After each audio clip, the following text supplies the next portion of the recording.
Management Research. Hello and welcome to the Management Research podcast. I'm your host, Dr. Eugene Povedistov.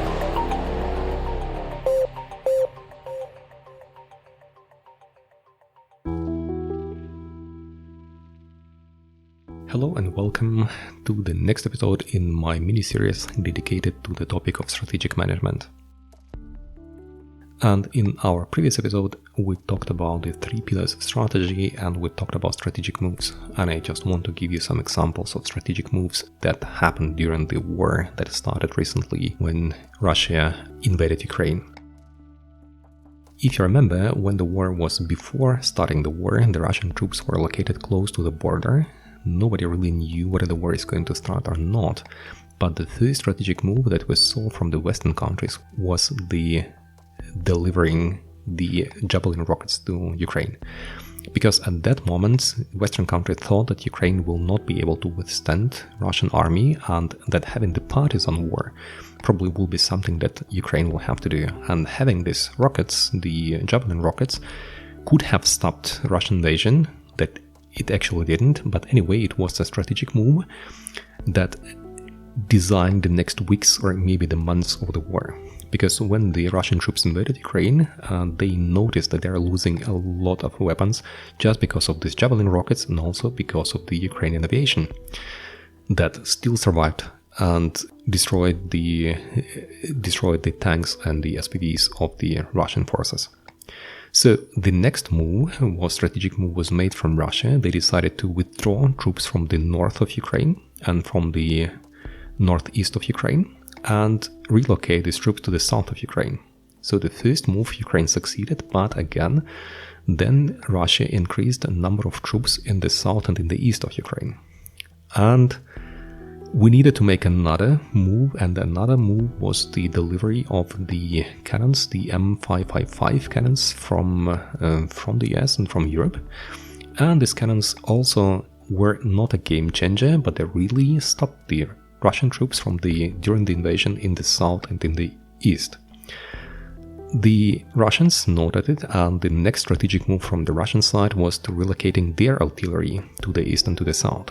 And their cannons were not as good as the M555, but there were many of them.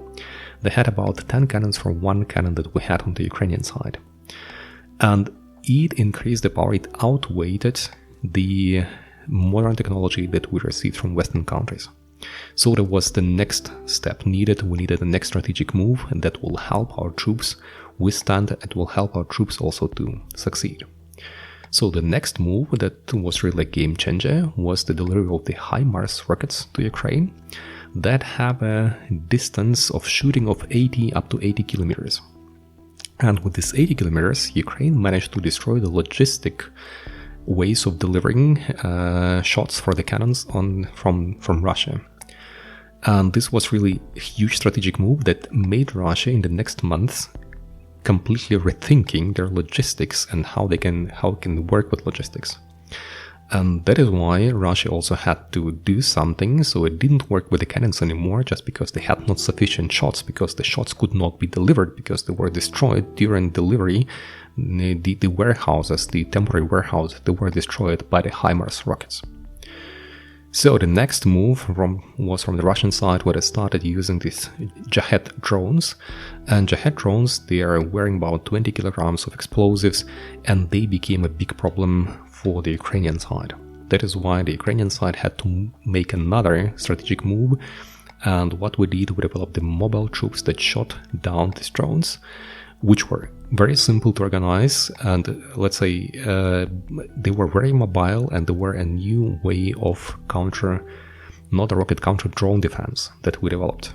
At the same time, Western countries also delivered the anti-rockets that we could install, the Patriot system and NASAMS T systems and so on, that also helped fighting the drones and also fighting the rockets and so on.